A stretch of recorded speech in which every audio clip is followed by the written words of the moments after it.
Si durante esta semana usted los ha notado un poco irritables, es probable que estén padeciendo algún trastorno del sueño. El regreso a clases debe ser un factor de reorganización para que los padres ayuden a sus hijos a dormir las horas que necesita su organismo. Y esto a su vez permita un mejor desarrollo y crecimiento.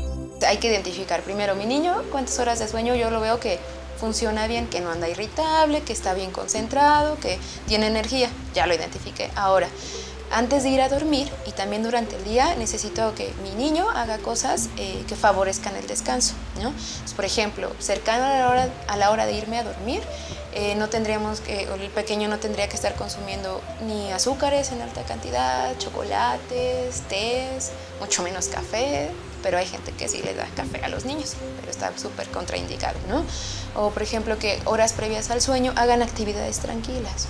En edad escolar, la restricción del sueño puede incrementar parasomnias como sonambulismo, terrores nocturnos y pesadillas.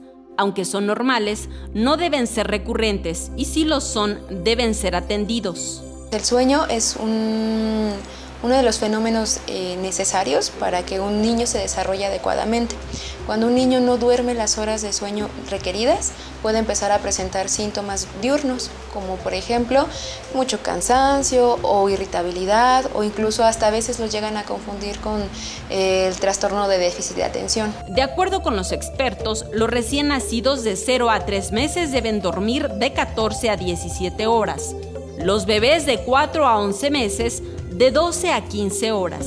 Niños de 1 a 2 años de 11 a 14 horas. En edad preescolar de 3 a 5 años deben dormir de 10 a 13 horas.